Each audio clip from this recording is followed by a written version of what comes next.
If what you're missing in life is a portable computer other than your smartphone, you're given two options. You can either get a laptop or a tablet. But while these are both perfectly viable devices, they have more differences than they have things in common. That's why in today's video we'll go over the different ways in which tablets and laptops handle things like displays, battery life, performance, and much more. By the end of this video, you'll hopefully have a clear picture of which device is better suited to your needs. So without any further ado, let's begin. If not for the fact that they're both portable, we wouldn't even be talking about laptops and tablets in the same video. It's their main common denominator, and also their defining characteristic. But which device handles portability better? Let's look at some numbers before we answer that. The size of an average tablet is anywhere between 7 and 13 inches, but most stick to 8 to 10 inches. And they generally weigh between 300 and 700 grams. Although only the larger devices, such as the 13-inch iPad Pro, get anywhere near that 700 gram mark. On the other hand, laptops can be anywhere from 12 to 21 inches in diameter, although most models tend to stay in the 15 to 17 inch range. Your average 15-inch laptop will usually weigh in at about 2 kilos. Some delicate notebooks can actually weigh under a kilo, but then again, you also have gaming models weighing it at 4 kilos or more. So we can take the 2 kilos as a rough approximate. This means that your average laptop is about twice as large as the average tablet and about 4 times as heavy. Based on this, it would be easy for us to say that tablets are more portable. But while this wouldn't be wrong per se, it's also important to distinguish that they can handle portability in a completely different manner. When we say that laptops are portable, what we mean is that you can take them from point A to point B without much hassle, but you more than likely won't be using it while you're traveling this distance. Tablets, on the other hand, were made to be easy and convenient to use even on the go, and that's something to take into consideration as well. Next up, let's look at the displays. We've already mentioned the average sizes for both tablets and laptops, but size isn't the only thing that matters when discussing displays. We also have to consider the resolution. Laptops will always have the upper hand when it comes to the screen size, but when it comes to the resolution, tablets have the benefit of a higher pixel density, resulting in a sharper image. Needless to say, 720p would look much better on an 8-inch tablet than on a 15-inch laptop. So if we're talking about devices in a similar price range, then it's worth pointing out that the increased pixel density does make low-priced tablets generally look much better than low-priced laptops. But of course, on-paper specs aren't everything, and the quality of the display will vary with price. A 1080p display found in a $200 tablet won't look anywhere near as good as a 1080p display on a $1,000 tablet or a laptop. At the end of the day, we can say that tablets place more stock in their displays than laptops do in the lower price ranges, but as the price increases, the differences become far less noticeable. Moving on, we have to mention the way these two devices handle storage. As you can imagine, laptops have the upper hand here. Even the cheapest modern laptops will have at least 500 gigabytes of HDD storage, or at least 128 gigabytes of faster SSD storage. Meanwhile, you can find tablets with as little as 8 gigabytes of storage space, although they generally run between 32 and 256 gigabytes. All the while, even 512 gigabytes or 1 terabyte of storage can be found in certain higher-end models. Granted, you can expand the storage capacity of most tablets via microSD memory cards, potentially increasing their storage capacity even further. However, microSD cards don't have all the performance benefits of an SSD, not to mention that you most likely won't be able to install apps on them. Meanwhile, laptops are much more flexible when it comes to storage. Even if you opt for one of the laptop models with a low-capacity SSD or a slow HDD, most laptops will allow you to replace the old drive with a new one. Plus, you can always get extra storage with the help of an external HDD. With that said, it should be fairly obvious that laptops win when it comes to both storage capacity and upgradability, although it's entirely subjective as to how much local storage you'll actually need.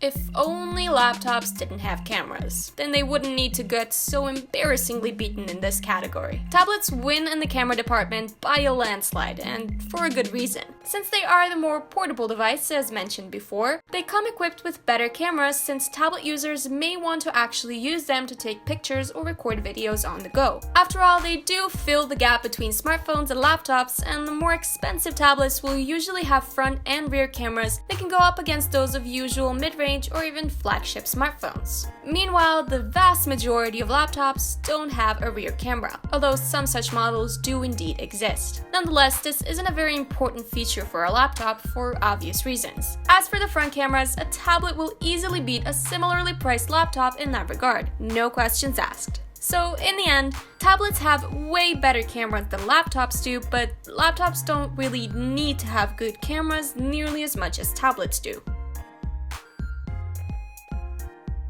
Of course, we can't talk about portable devices of any kind without mentioning the dreaded battery life. How well do these two devices stack up here, you ask? Well, tablets generally tend to have a good 8 to 12 hours of active use in them before needing to recharge. Laptops, on the other hand, can have battery lives as minuscule as 2 hours, and they very rarely exceed 6 hours of active use. And while there are notebooks and ultrabooks that can see you through a day's use just like a good tablet would, these are the exception, not the rule. And it's easy to understand why it is that tablets last longer before needing to recharge. For starters, they use ARM CPUs that are much simpler and less power-hungry than the CPUs found in laptops. Laptops usually mitigate the increased battery drain from their power-hungry hardware by implementing power-saving modes. With power-saving enabled, the device uses various tricks to extend the battery life, such as reducing the screen brightness and throttling CPU performance, and it can be turned on and off as needed. All in all, a tablet will still last longer, but this is only natural if we consider the intended use of these devices. And more on that in a bit.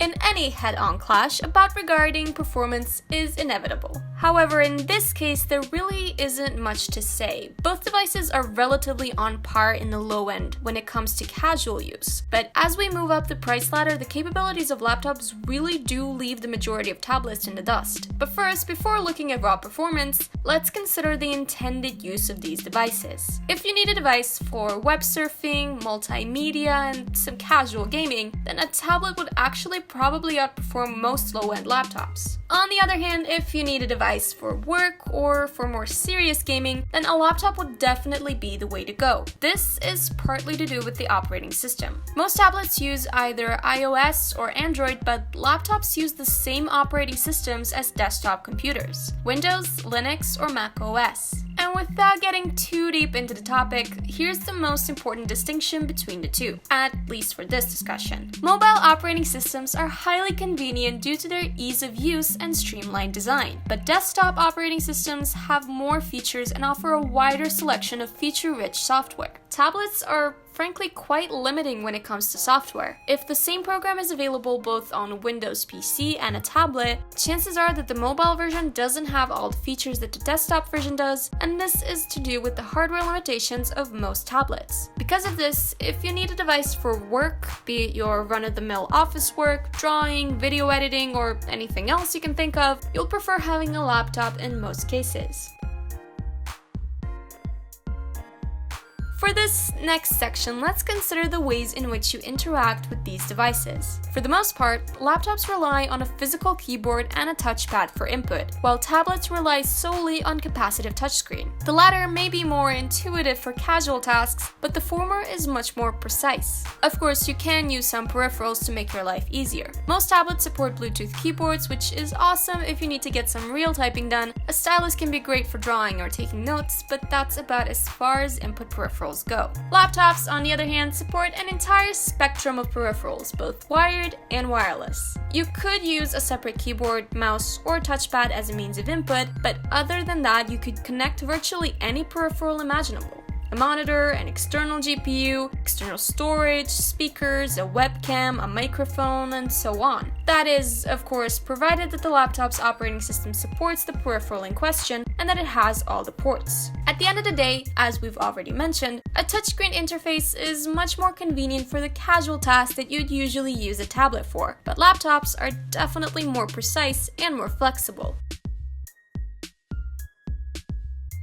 Now let's add connectivity to the mix. All modern laptops come with Bluetooth and Wi-Fi capabilities. while some models support cellular connectivity as well. Most laptops also feature all the same types of ports that you can find in a desktop motherboard: USB 3.0, USB 3.1, USB-C, Ethernet, HDMI, audio jacks, and more. Of course, the more compact laptops include fewer ports and tend to favor USB-C. The tablets naturally also support Bluetooth and Wi-Fi, with cellular connectivity being much more commonplace than in laptops. However, when it comes to wired connection, they will only include a single micro USB or USB-C port. And while Lightning connectors are still found in older iPad models, all the newer ones will most likely come with USB-C now that the 2018 iPad Pro made the switch. Other than that, most tablets also feature a single headphone jack.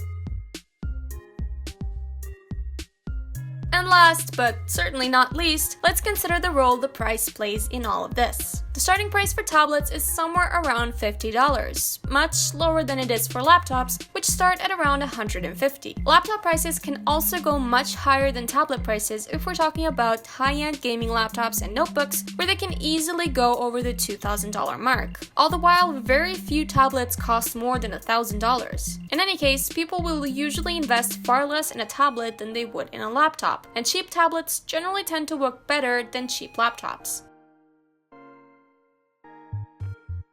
So when all is said and done, which one should you choose? The thing that's important to keep in mind here is that you shouldn't pick the device that's objectively better, because objectively, they shouldn't even be competing. Like we've said, the main thing that they have in common is portability. Take the portability away from a laptop and what you have is a fully functional desktop PC, albeit with tuned down hardware. And you don't see anyone drawing comparison between desktop PCs and tablets, and rightly so. Instead, focus on what you need from a portable device. If all you need is a device for browsing the web, listening to music, and playing some casual games, then you're going to appreciate the tablet more, despite any of its shortcomings that we've highlighted in this video. They have better battery life, a display that's bound to be better than what you'd get in a similarly priced laptop, and they are so much more convenient to use on the go. If, on the other hand, you need a device for work, you'll be better off with a laptop. The larger screen goes a long way in helping with multitasking, a physical keyboard combined with a touchpad or mouse makes for a much more precise interaction, and the software is more powerful as well.